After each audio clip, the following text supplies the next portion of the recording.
गौतम बुद्ध का जीवन और उनकी शिक्षाएं हमें यह सिखाती हैं कि एक सफल इंसान कैसे बना जा सकता है। उनकी कहानी संघर्ष, आत्मज्ञान और दूसरों की भलाई के प्रति अटूट समर्पण का प्रतीक है। उनकी कहानी में हम कई ऐसे पहलू पाते हैं जो किसी भी व्यक्ति को न केवल व्यक्तिगत रूप से बल्कि समाज के प्रति भी अपने कर्तव्यों के प्रति जागरूक बना सकते हैं। चलिए गौतम बुद्ध की जीवन यात्रा और उनके द्वारा सिखाए गए महत्वपूर्ण सिद्धांतों को 3 शब्दों में विस्तार से समझते हैं। गौतम बुद्ध का जन्म लगभग 563 ईसा पूर्व में कपिलवस्तु, वर्तमान में नेपाल में स्थित के पास लुम्बिनी नामक स्थान में हुआ था। उनका असली नाम सिद्धार्थ गौतम था और वे शाक्य कुल के राजा शुद्धोधन और रानी महामाया के पुत्र थे। सिद्धार्थ के जन्म के समय एक भविष्यवाणी की गई थी कि वे या तो एक महान राजा बनेंगे या एक महान संत। सिद्धार्थ का बचपन राजमहल की सुख सुविधाओं में बीता। उनके पिता ने उन्हें सभी प्रकार की दुख और तकलीफों से दूर रखा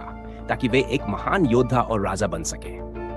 उनके जीवन में भौतिक सुख की कोई कमी नहीं थी और वे अपने परिवार और अपने साम्राज्य के प्रति समर्पित थे। लेकिन उनकी अंतरात्मा ने उन्हें हमेशा जीवन के गहरे अर्थ की खोज के लिए प्रेरित किया। दुख के 4 दृश्य। सिद्धार्थ की जिंदगी में एक निर्णायक मोड़ तब आया जब वे एक दिन अपने महल से बाहर निकले और उन्होंने 4 ऐसे दृश्य देखे जिसने उनकी पूरी सोच को बदल दिया। ये दृश्य थे एक बूढ़ा व्यक्ति, एक बीमार व्यक्ति, एक मृत व्यक्ति और एक साधु। इन 4 दृश्यों ने उन्हें यह सोचने पर मजबूर कर दिया कि जीवन में कितना दुख और अस्थिरता है। उन्होंने महसूस किया कि संसार में जन्म, मृत्यु, बीमारी और बुढ़ापा अवश्यंभावी है। ये दृश्य उनके लिए जागरण की शुरुआत थे। उन्होंने महसूस किया कि संसार में हर किसी को दुख का सामना करना पड़ता है, चाहे वह अमीर हो या गरीब। इन 4 दृश्यों ने उनके मन में गहरा प्रभाव डाला और उन्होंने ये निर्णय लिया कि वे इस दुख से मुक्ति पाने के रास्ते की खोज करेंगे। गृहत्याग और तपस्या। 29 वर्ष की आयु में सिद्धार्थ ने अपने परिवार और राजमहल की सुख सुविधाओं को त्याग दिया और संन्यास का मार्ग अपना लिया।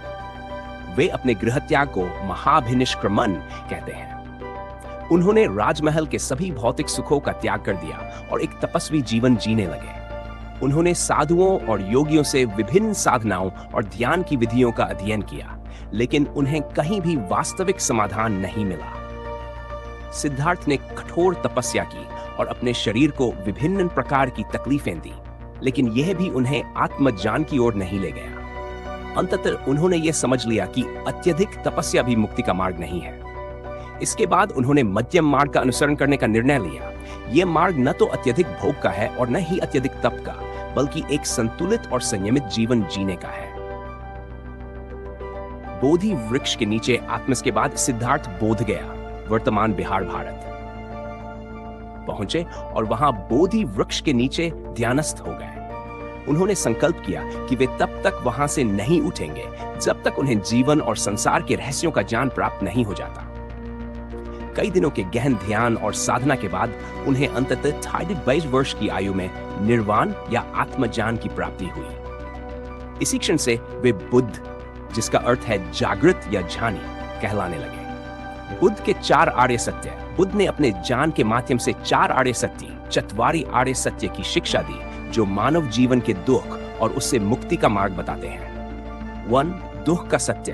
दुख। संसार में दुख अवश्यंभावी है। जन्म, बुढ़ापा, बीमारी और मृत्यु सभी दुख का कारण है। कोई भी व्यक्ति इनसे बच नहीं सकता।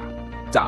दुख के कारण का सत्य। समुदय। इस दुख का कारण हमारी इच्छाएं और तृष्णा, भौतिक सुखों की लालसा है। हम संसारिक वस्तुओं और अनुभवों से सुख की प्राप्ति चाहते हैं, लेकिन ये तृष्णा ही हमारे दुख का मूल कारण है। दुख निरोध का सत्य। निरोध।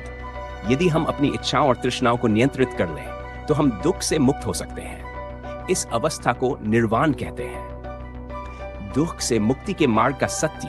मार्ग। दुख से मुक्ति पाने के लिए बुद्ध ने अष्टांगिक मार्ग का पालन करने की सलाह दी।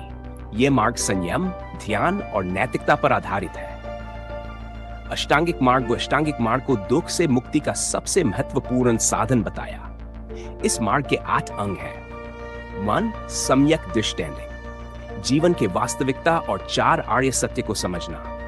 सम्यक संकल्प, राइट इंटेंशन। अपने जीवन को अहिंसा, करुणा और समर्पण के साथ जीने का संकल्प करना। 3. सम्यक वाणी, स्पीच, सदैव सत्य बोलना, बिना द्वेष और कठोरता के बात करना। प्योर, सम्यक कर्म एक्शन, नैतिकता और अहिंसा के साथ कर्म करना, जैसे किसी भी प्राणी को हानि न पहुंचाना। सम्यक आजीविका, ऐसा व्यवसाय या आजीविका चुनना जो किसी के लिए भी हानिकारक न हो। 6. सम्यक प्रयास, राइट एफर्ट, अपने मन में बुरे विचारों और विकारों को दूर करने और अच्छे विचारों और गुणों को विकसित करने का प्रयास करना। सम्यक स्मृति, अपने शरीर, विचारों और भावनाओं के प्रति सतर्क और जागरूक रहना। और सम्यक समाधि, ध्यान और मानसिक एकाग्रता द्वारा आत्मा की शांति प्राप्त करना। सफलता का सच्चा अर्थ गौतम बुद्ध की शिक्षाएं ये बताती हैं कि सफलता केवल भौतिक सुखों, धन और प्रतिष्ठा से नहीं आंकी जा सकती। सच्ची सफलता वह है जिसमें व्यक्ति अपने भीतर शांति और संतुलन प्राप्त कर लेता है और दूसरों के लिए भी करुणा और प्रेम का भाव रखता है। आत्मज्ञान प्राप्त करना और मन की शांति प्राप्त करना ही सबसे बड़ी सफलता है। बुद्ध के अनुसार एक सफल व्यक्ति वह है जो दुखों से मुक्त हो, अपनी इच्छाओं और तृष्णाओं पर काबू पा सके और अपनी जीवन यात्रा को सत्य, अहिंसा और करुणा के साथ पूरा करे। उन्होंने सिखाया कि सफलता का अर्थ दूसरों की भलाई के लिए जीना और अपनी आत्मा को संसारिक माया से मुक्त करना है। महापरिनिर्वाण गौतम बुद्ध ने अपने शिष्यों और अनुयायियों को ज्ञान बांटा और जीवन के मार्गदर्शन के लिए उन्हें उपदेश दिए। 80 वर्ष की आयु में कुशीनगर में उन्होंने महापरिनिर्वाण प्राप्त किया। उनके निर्वाण के बाद भी उनकी शिक्षाएं और उपदेश लाखों लोगों के जीवन का मार्गदर्शन करती रही और आज भी करती है।